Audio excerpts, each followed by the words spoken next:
Good afternoon. I'm here again, which means it must be time for yet another chapter. We're on to chapter 30 now. Another new hat, new t-shirt, and yes, we're still going. Cuddly rocket. How many more hats do I have? How many more cuddlies? Will we ever find out? Anyway, yeah, we probably will actually when I get to the end of the story. Chapter 30.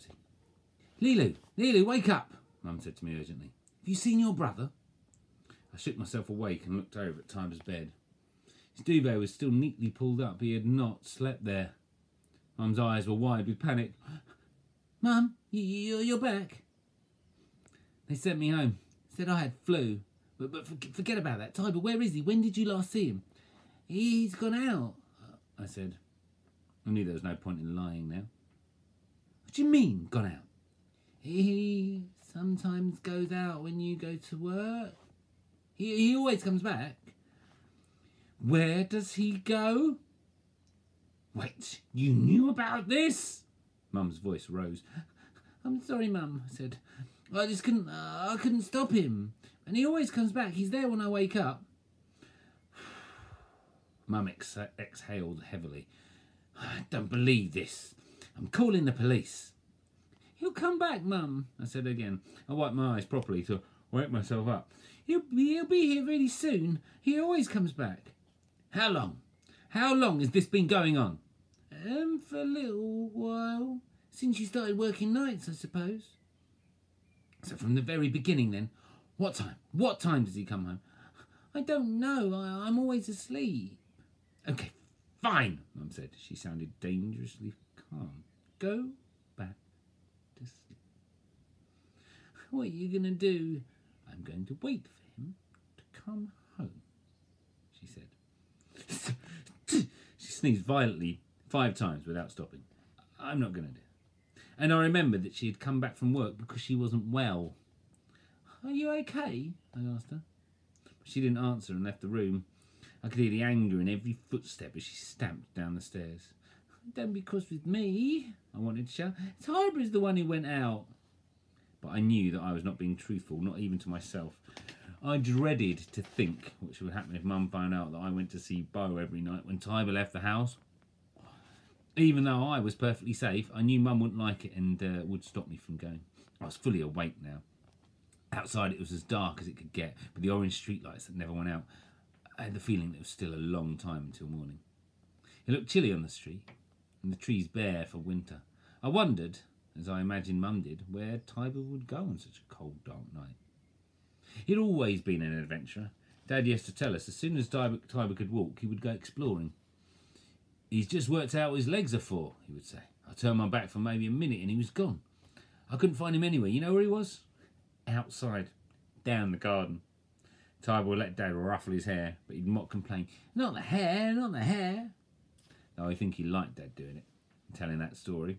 It was about who Tiber was. I slipped out of bed. It was chilly, so I pulled on a pair of socks and my school jumper, which was lying on the floor.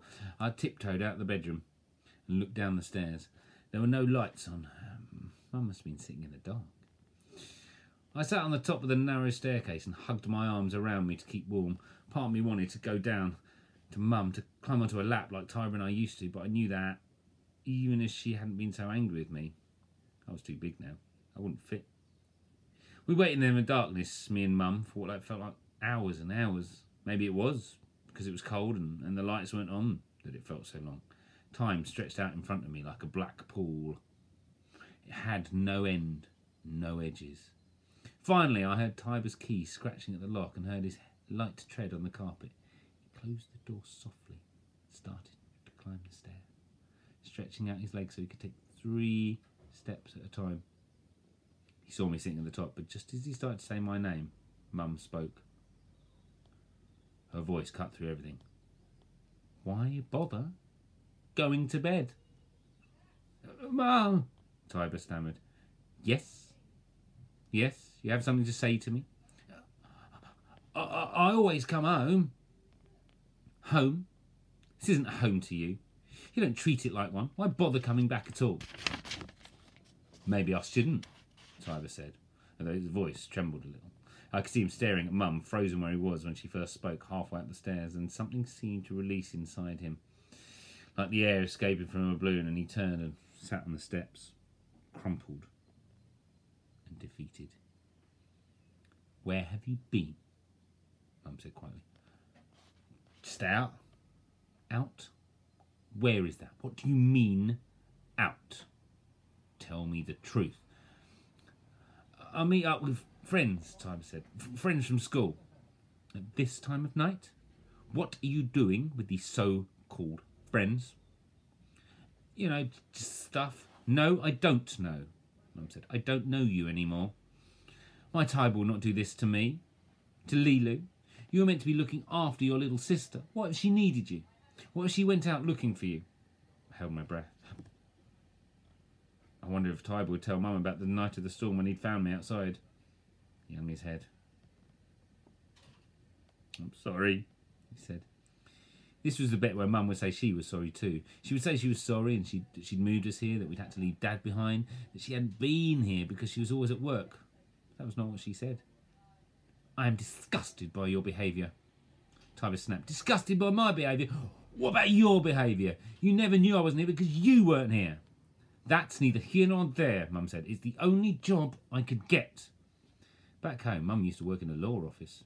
She wasn't one of the lawyers, but Dad said that without her, the whole place would fall apart, and that she could have been a lawyer if she wanted to. And whenever he said this, Mum would sigh, as though she wanted him to change the subject. And when I asked her why, she would say something that didn't seem to answer the questions.